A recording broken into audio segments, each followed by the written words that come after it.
Hello Plymouth, hello Plymouth, hello Plymouth, hello Plymouth, hello Plymouth. Hello Plymouth, my name's Luke Pollard. I'm very proud to be your Member of Parliament. 6 months ago I was elected as your MP. I'm very proud to have been born, to live in Plymouth and now to represent Plymouth, Sutton and Devonport in the House of Commons. Being from Plymouth, I know we don't get a fair deal and we often get ignored by Westminster. I wanted to change that. When I was elected, I'd said I'd give Plymouth its voice back in Parliament. And I have. Not just a soundbite, but a fact. I've benchmarked my speaking against other Plymouth MPs so you can see how I'm doing. Will the Secretary of State, will the Leader of the House, will the Minister, will the new Secretary of State now abandon those plans and confirm that we will protect our amphibious capabilities? I said I'd stand up for Plymouth to get its fair share. That's why I've spoken about our poor funding for young people's mental health and poor funding for our schools. I was the first MP to speak out about the government's plans to cut HMS Albion and HMS Bulwark and 1,000 Royal Marines.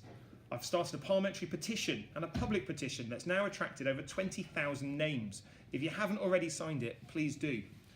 I've spoken out about the loss of HMS Ocean and the closure of Stonehouse Barracks and the Royal Citadel under government cuts. I've called for all the new frigates to be base-ported in Devonport. Austerity isn't working. We need proper investment in our public services and an end to the cruel public sector pay cap. I am proud to be the only Plymouth MP to vote to scrap the public sector pay cap.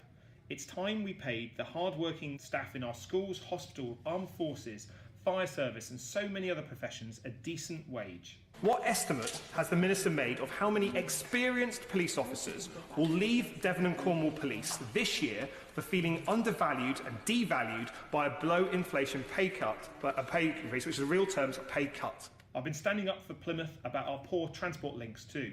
I held a debate in the Commons calling for faster journeys on the trains and better mobile signals on our railways to make our journeys more productive.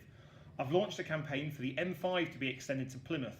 No other city our size in the country would accept such a poor deal on transport, and I won't either. The idea that the world ends at Exeter because that's when the motorway ends is something that affects the ability of businesses in the rest of Devon and Cornwall to attract in the investment. I don't accept the poor deal that we've had for transport for so long. I think the M5 should be extended to the Tamar Bridge. I've been calling for investment at Mill Bay for a cruise terminal and for our airport to be reopened too. I've been campaigning on poverty. Far too many children in Plymouth live in poverty, and the biggest rise in poverty is in-work poverty. That's why I've been calling for a higher minimum wage of £10 an hour by 2020 and action to pause and fix universal credit. Brexit is the biggest issue affecting our city and our country. Whether you voted leave or remain, we need a competent handling of the negotiations. Sadly, this government is a mess. They're weak and frankly their handling has been an embarrassment. I've held 3 Brexit summits, the first as promised within 100 days of being elected. My Brexit asks for Plymouth are being consulted on shortly so everyone can have a say. As your MP, I've also been standing up for local issues, whether that is calling for better fishing boat safety or for the Sutton Harbour footbridge to be reopened. I've led litter picks in Mutley, helped community groups across the city and I've held dozens of surgeries. I've run Meet Luke public meetings and I have a weekly Facebook Live so you can ask me questions and hold me to account for my actions. My team, who are great by the way, have helped hundreds of local people with their problems in person, on the phone and via email. Thank you to them. Plymouth doesn't get our fair share and it's time we should.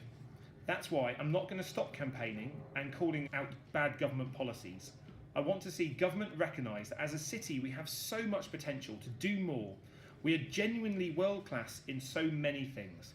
Just like my campaign for Plymouth Sound to be designated as the first national marine park, I want us to be louder and prouder about what we do and ambitious for the future. I've done a lot in the last 6 months and I want to say thank you to all the people that have helped me settle into my new role as your Member of Parliament. I'm very proud to be your MP. Each and every day I come to work, I think about how we can make our city better and get our fair share. To do that, in the next 6 months, I want to see more cross-party working with the Conservative MPs. I also want to see more focus on us getting our fair share of funding, transport funding, health and education, and stopping the Tory defence cuts. There's a lot that needs doing in the next 6 months. Let's get on with it. Thanks so much, Plymouth. See you soon.